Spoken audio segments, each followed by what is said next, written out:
नमस्कार. पेण, जिल्हा रायगड येथील परमपूज्य स्वामी अमलानंद म्हणजेच परमपूज्य स्वामी स्वरूपानंद पावस यांचे शिष्य, त्यांची आज पुण्यतिथी आहे. त्यानिमित्ताने माझी एक भक्तिपर रचना. रामचंद्र जानकी दाम्पत्य, गणेशाराधना करीती नित्य. फडके वंशी जन्मे अपत्य, लक्ष्मण नाव तयाचे. पितृछाया हरपली, पेण येथे स्थायिक झाली. लक्ष्मणा सवे माऊली, चिंता असे तिजला. स्वप्नी होई दृष्टांत, श्री गणेश तिच सांगत. न होई तू चिंतित, मीच दिधला हा पुत्र. जानकीबाई कष्ट करीती, संसार रथ ओढिती.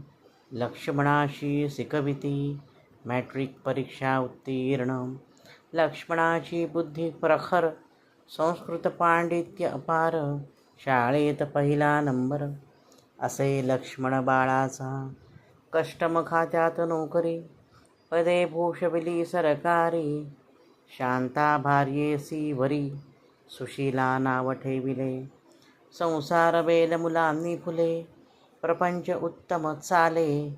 लक्ष्मणाचे दर्शन दिधले, अनेक देवांनी.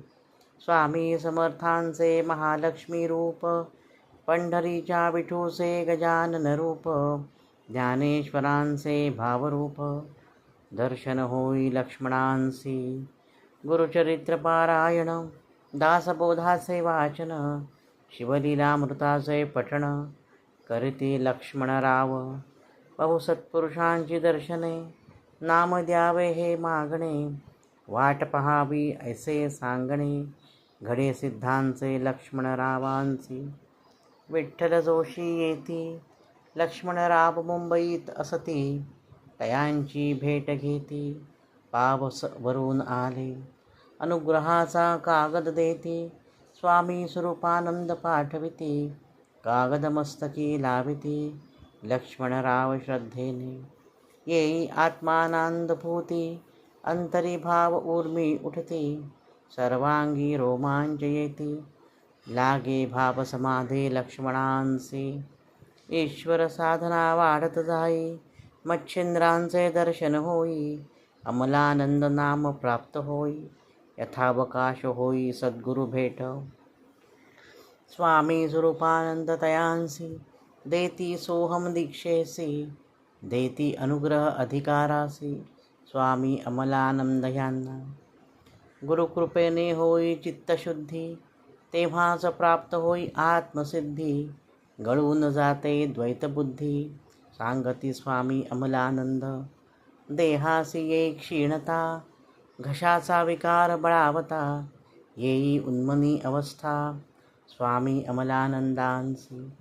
वैशाख शुद्ध प्रतिपदा दिन, स्वामींचे निजानंदी गमन.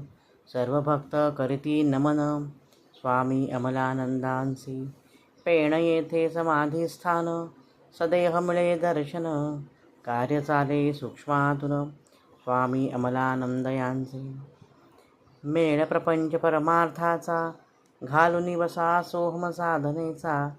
घेऊन ठेवा आनंदाचा, दिधला स्वामी अमलानंदांनी.